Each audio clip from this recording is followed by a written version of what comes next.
Hey everyone, thanks for joining. Please click the like and subscribe button below and leave a comment if you have any questions or if you have something to say. That means a lot to me. Today I want to talk about crypto and the basic concept of dollar cost averaging. That's dollar cost averaging, DCA. It's a fundamental concept in investing in economics, and it's been written about and talked about in terms of equities, stocks for decades, generations even. People have been thinking about the concept of dollar cost averaging in equities, meaning individual stocks, and of course, mutual funds and ETFs. Dollar cost averaging is the simple idea that every month, every week, every year, you put in the same amount, the same nominal amount, regardless of where the market is going. So it's going up and down, regardless of where it's going. You keep tossing in, tossing in, tossing in the same amount of money. So when things go up, inherently you're buying less shares. And when things are going down, you're inherently buying more shares. By keeping it the same amount, you're buying more when things are down. So when things recover, and they typically tend to recover, at least historically, we don't know how the future will be, of course, but historically they do tend to recover. And by dollar cost averaging, you're allowing yourself to invest more in terms of real value because you're buying more real shares when things are down. The same thing is true in crypto. And I don't know. I mean, I'm seeing a lot of videos on crypto now. Crypto's in big time down. This is a video made in November 2022, but my goal is for this to be an evergreen and always useful video for people that are interested in learning more about prudent, risk managed, appropriate, robust investing, either in equities or in crypto. And mainly, I want to talk a little bit about crypto today and how dollar cost averaging is truly useful for crypto, just like it is in equities. Um, if you're in crypto and you've been in crypto over the last maybe year and a half, you're probably not in a good place today. But in the future, it may be in a great place. Maybe Bitcoin's going to go back to peak. I bet you it will. That's my personal opinion. This is not financial advice. This is just entertainment. But I bet you it will. I also think Ethereum and a lot of the reputable, useful cryptos are going to recover to peak and beyond peak. Now, saying this in 2022 is tough, and of course, we don't know the future, and neither do I. This is just my own opinion, and this is infotainment. But saying this in 22 is it's tough, but it's easy in a sense because things are so low. It's almost like they're bound to go up. But the true disciplined investor, the investor that understands risk management, that understands the inherent craziness of investing, the combination of understanding the markets and the technical aspects of investing, but also the psychology, the human psychology that needs to kind of be fine tuned appropriately for a monkey like us, for a human like us to be able to survive in a capitalist society, to thrive in a capitalist society, to invest and see these numbers and these things that seem important to us, seem useful and important to us, but which we just can't. We cannot understand at a deep emotional level. Not the same way you can understand going and killing some kind of buffalo and bringing it home to eat, or going to fish and bringing a fish home for your family to eat. The way that understanding exists in us is at a deep core level. That's not true for crypto, for finance, for anything related to numbers or money. So we have to take a step back and create frameworks and heuristics that are going to, at least in some cases, under certain assumptions, be useful to us. And dollar cost averaging is that type of heuristic. Dollar cost averaging is probably a wise and appropriate way to go, in my opinion. Now, there's people that criticize dollar cost averaging. They think there are certain assumptions that you're making when you're dollar cost averaging. And I think I'm not going to go into those now. And this video, I'm just probably going to talk about the benefits of dollar cost averaging. So imagine, imagine you have Bitcoin, right? Today it's 16, 17K, one Bitcoin. It was over 60 in the past. So if you had 100,000 to invest, in the past you couldn't even, you couldn't even buy two Bitcoin.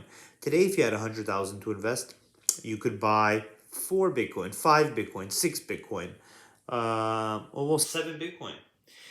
So you're getting a lot more crypto, you're getting a lot more Bitcoin for your money, and that's dollar cost averaging. It's just that simple. It's just that basic. That when things are down, if you put in the same nominal amount of money, nominal, and we're not talking about inflation here. We're doing a ceteris paribus kind of approach, meaning a ceteris paribus is Latin for everything else stays the same. we're ignoring all the other factors and we're taking a theoretic kind of approach to seeing, okay, does this heuristic make sense?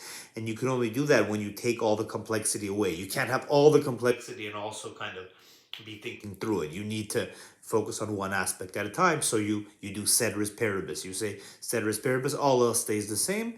Nominal value. I have 1,000 a month. So if I'm investing 1,000 a month and that money's going into a crypto portfolio, when crypto's down, I'm buying a lot more crypto. If you're an intelligent person, you should understand that, right? When crypto's down, you're getting more of it. When it's up, you're just buying less. Just like when you go to if a Rolex is 20K, and you have 20K, you're only going to buy one Rolex. If Rolexes somehow go back, just something happens and they're now 1K, you can buy 20 Rolexes. Basic math, fundamental. Now, if you don't understand that, that's a problem, and you shouldn't be investing yet. You should leave a comment below and tell me what you're not understanding about these kind of discussions, and I'll help you understand that. There's a certain level of fundamental mathematical arithmetic understanding, and I'm not trying to sound bougie or knowledgeable in any way. What do I know? I don't know shit. But there's a certain level of basic mathematical understanding you need to be able to operate in a capitalist society and to be able to invest.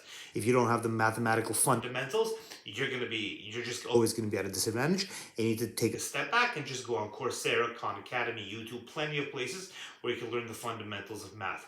Probably maybe eighth grade math to 12th grade math, depending. Maybe 6th grade to 12th grade math, in that range. So there is a certain fundamental mathematical understanding that's required. Back to dollar cost averaging now. So dollar cost averaging is going to be useful for you in crypto. In 2027, if you're watching this video, and Bitcoin's over 150,000, and this is not a price prediction. Again, I don't know shit, and I can't predict. I mean, if I could predict the prices of crypto, I wouldn't be here doing YouTube videos. I'll be, sitting on a beach. Maybe not, but you can't predict the price, and you shouldn't try. But what you can do is you could look at the historical things that have happened in equities and in crypto, and you could use them to make basic assumptions about how things work in a capitalist system like ours. Now, things could change, and it can be no longer a capitalist system like ours. Things could change big time, fundamentally, and all the assumptions that we have, all the historical data, all that we have, all the heuristics we've developed and built, and all the knowledge we've gained in the past, operating in this type of environment, could be completely gone. But until then, the heuristic of dollar cost averaging is quite useful. So, if you look at it over time, by buying low, with the same amount of money, by buying low, you're buying more of the shares. So even though your portfolio is suffering when things go down, if you're DCAing, if you're dollar cost averaging in, you can have a calmness about you, a calmness about your investing approach, that you're benefiting even though things are falling. You're not benefiting today because your portfolio went down, but you're benefiting in the sense that you're able to buy more Bitcoin, buy more Ethereum, buy more of whatever crypto you're buying because it's cheaper. And over the long term, you assume that when things recover, you assume that things will recover, and when they do, since you have more shares, more crypto, more of the asset, you're gonna do better. Now, what's the opposite of dollar cost averaging? There's a few opposites. One way is to invest all your money at just instantly. You have $100,000, $10,000, you just invest everything you have, and you don't dollar cost average. That is basically saying you don't know shit, and you don't know what's going to happen tomorrow. The best time to invest is today. A lot of people advocate that approach. Personally, I don't think that's a rational approach. Additionally, if you're earning income, if you're in an income earning stage in your life, if you're not retired yet, then you're probably not gonna be the type of investor where you have to allocate one large lump sum. It's more likely the case that you're the type of investor that you have income coming in. Most of it's going to be used for current consumption, but a portion of that income, but the portion that's not used for current consumption, is going to be going to savings. And so every month you have a savings amount. Every month you have a certain amount you want to save. Now, some of that may go into cash, and some of it may go elsewhere. Given the fact that you want to grow your wealth probably, and that you're probably young, relatively, if you're watching this video, probably under 50, maybe under 60, and you have some time until you're going to need your money and you still have earning capacity over the next 5, 10, 15, 20, 25 years, you may want to grow your wealth. That's a rational and appropriate thing to do. And now you have a suite of opportunities. You can invest in a bunch of things. You can invest in precious metals, you can invest in real estate, you can buy businesses, you can develop businesses, you can invest in yourself. You can also buy equities, you can buy crypto, you can do the basics, you can buy bonds as well, you can buy CDs, you can just save in a savings account. You have a lot of options. Some of those options, they don't lend themselves to dollar cost averaging, right? Because it's a different type of asset. Like there's no dollar cost averaging with a savings account. But with certain assets that fluctuate in price, that you can buy on a recurring basis, like equities and crypto, they lend themselves to dollar cost averaging. And dollar cost averaging is probably a prudent way to go, probably a rational way to go. Obviously, if you're, again, as I said before, if you're just a lump sum investor, maybe a retiree, and you're allocating a large amount of money, then that's different. Dollar cost averaging I would dollar cost average personally, but there's an inherent negative aspect to it, and this is the negative aspect. If I have $0 and I continuously am earning, and say I'm putting away $1,000, $2,000 a month, well, I have $0, so I better get my ass out there, earn the money, and then I have $2,000 to invest. Where am I going to invest it? Next month, 2,000. Next month, 2,000. Next month, 2,000. The inherent nature of my investing approach is such that I kind of have to dollar cost average, in the sense that every month I have money coming in. If I had maybe, let's say, $500,000 in cash, and I needed to allocate that somehow, there's an aspect of not earning on the money that I'm not allocating immediately. Let me say that more clearly. Say I have 0 and I'm earning 2,000, 2,000, 2,000. Every time I toss it in into the markets, there's no money sitting on the sidelines besides maybe an emergency fund or savings account. If I have $500,000 and I decide to do 2,000 a month, that's fucking crazy, because how long is it going to take me to toss in that entire $500,000? Now, assuming I want to put that entire $500,000, assuming I want to toss that $500,000 in, big assumption, but say I do, if I'm going to do 2,000 a month, that's 24K a year. It'll take me 2 decades before I take that $500,000 and invest it. That's not good. That's ridiculous. That's a stupid way to invest. That's a moronic way to invest for most people, right?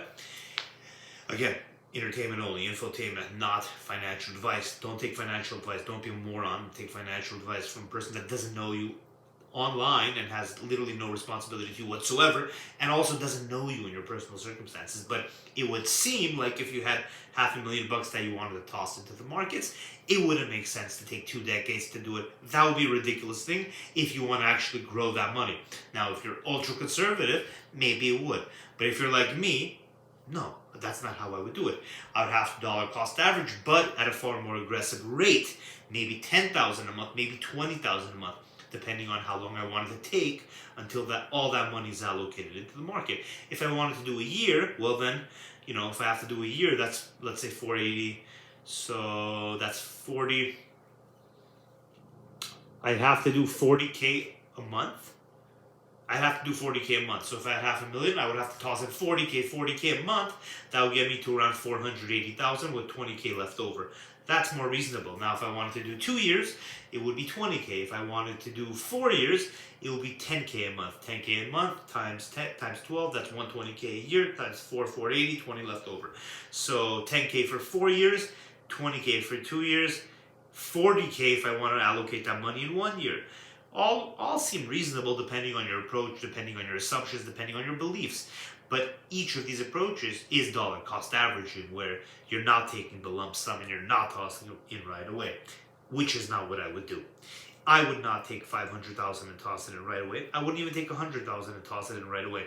I strongly think that when you do that, you're deeply buying in to the perverted aspects of modern finance, to the twisted, dark, sick, and somewhat even evil aspect of modern finance that wants you to be invested all the time and doesn't want you to have any beliefs or any assumptions about the market. The modern financial approach is propagated by people who make money by you being invested. Nobody's really making money when you have your money on the side. They make money when you have your money invested in fee generating things like mutual funds, 401ks, things like that. Individual stocks, not so much. But individual stocks are not that, retail investors are not that big in that space. It's mostly it's the big institutional players that make up the majority of invested capital and make up the majority of the fees paid. It's a fee-based system generally. And so, of course, market participants, of course, the financial industry, of course, the big banks, of course, they're going to want you to be invested all the time. And they're going to say, just invest all of it today, invest all of it at once. What do you know about the market? How do you know what's going to happen tomorrow? If you don't know, you might as well just close your eyes and blindly toss in all your money.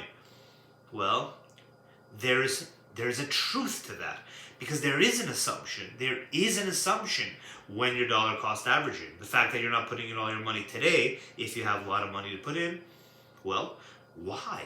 Why are you doing that? You're making it seem like you know something, bro. You're making it seem like you know something. If you were really, open-minded, or just not open-minded, that's not the right word. If you were just the most humble person, you would say, oh no, I don't know anything at all. I know zero. So I might as well toss in all my money today, because it's the same as tossing in all my money tomorrow, and it's the same as tossing it in over a period of time. I don't know shit, so I may as well just toss in my money into the market. That's what the finance industry wants you to do. That's a twisted thing, in my opinion, and that's not how individual people and individual families should approach allocating their capital if they have assumptions and beliefs about the future, and if they want to have a more risk managed approach to investing, a more prudent approach to investing, and an approach to investing that manages risk and mitigates severe capital loss. Nobody wants to suffer severe capital loss. So dollar cost averaging allows for that a little bit, in the sense that you're not tossing in all your money at one time, and then you're exposed to whatever happens in the market. You have some dry powder when you're dollar cost averaging, so you're able to buy more if things start to go down. That was my little rant on DCA. I don't know if it was useful.